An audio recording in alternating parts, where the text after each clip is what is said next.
Hello friends. आज हम बात करने वाले हैं एक बहुत इंपॉर्टेंट टॉपिक जिसका नाम है peer pressure. Exactly peer pressure होता क्या है? पीयर प्रेशर वो इन्फ्लुएंस है जो आपको अपनी फैमिली, फ्रेंड्स, सराउंडिंग या क्लासमेट से मिलता है जब आपके वो डिसीजन मेकिंग को इन्फ्लुएंस करने लगे।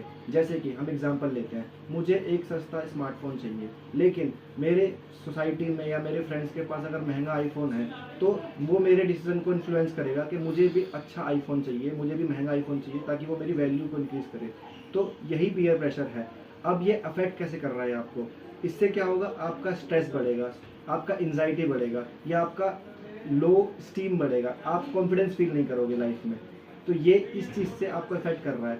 अब ये वर्क कैसे करता है? हमारे ब्रेन के अंदर प्री फ्रंटल कॉर्टेक्स होता है जो कि आपके decision making, instant decision making और आपकी रिस्क इवेल्युएशन पे वर्क करता है कि आप कितने जल्दी आप उस पर रिएक्ट करते हैं।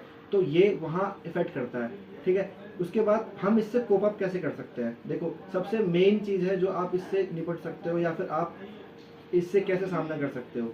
पहली बात तो आपको पता होना चाहिए आपकी वैल्यूज़ क्या है। आप अपनी वैल्यूज़ से अलाइन रखें अपने आप को। आपको जो चीज़ चाहिए, आपको जो आपके डिसीजन मेकिंग्स हैं, आप उन पे फर्म रखो, आप उन पे डटे रहो। आपको चाहिए कि आप पहले से ही अपना एक माइंडसेट बना के रखो, आपको लाइफ में क्या अचीव करना है। आप किसी दूसरे से इन्फ्लुएंस मत हो, आप डायरेक्टली नो कीजिए। अगर आपको कोई कुछ ऑफर करता है गलत चीज़ के लिए या फिर आपको सजेस्ट करता है, आप डायरेक्टली उनको नो कीजिए, ओवर एक्सप्लेन मत कीजिए अपने रीजंस को। सबसे दूसरी बात, आपको अपने सराउंडिंग में उन लोगों से फ्रेंडशिप करनी है, उन लोगों से बनाए रखना है जो आपको सही वैल्यू दे या फिर आपको वो सही ओपिनियन दे। आपको हर किसी को ओवर एक्सप्लेन करने की कोई जरूरत नहीं है। और ये दो तरीके से मिल सकता है प्रेशर आपको, या तो आपको डायरेक्टली मिल रहा है या फिर आपको इनडायरेक्टली मिल रहा है। डायरेक्टली आपको, जैसे कोई आपका फ्रेंड डायरेक्टली आपको बोले कि आपको सिगरेट ऑफर करे या फिर आपको एक वाइन ऑफर करे, तो ये आपका डायरेक्ट प्रेशर हो गया। लेकिन एक इनडायरेक्टली होता है जिसे हम नेगेटिव प्रेशर भी बोल सकते हैं। कैसे इनडायरेक्टली? कैसे कि आपको डायरेक्ट नहीं बोलेगा वो कि आप ये चीज़ कीजिए, लेकिन आप खुद एसोसिएट करने के लिए उस ग्रुप से आप वो चीज़ें करोगे। जैसे आपके 4 लोग पीते हैं दारू, लेकिन आपको नहीं पीनी है, लेकिन आप सोचोगे कि मेरे को उनके पास फ्रेंडशिप मेंटेन करनी है, तो आप भी वहाँ पर जाके अपना कंट्रीब्यूशन दोगे कि हर मैं भी पीता हूँ, सब पीते हैं तो मैं अकेला अकेला फील करूँगा। तो ये चीज़ आपको नहीं करनी है, आपको स्ट्रिक्टली नो कहना है।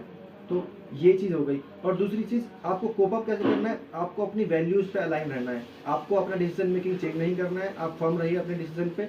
और सबसे मेन चीज़, आप अपने गोल्स को लेके चलो, आप उसके साथ अलाइन रखो, अपना फोकस मत हटने दो अपने आप से। Hello guys, I just want to make sure that you have all subscribed to my YouTube videos and please share my videos as much as you can. So please, thank you.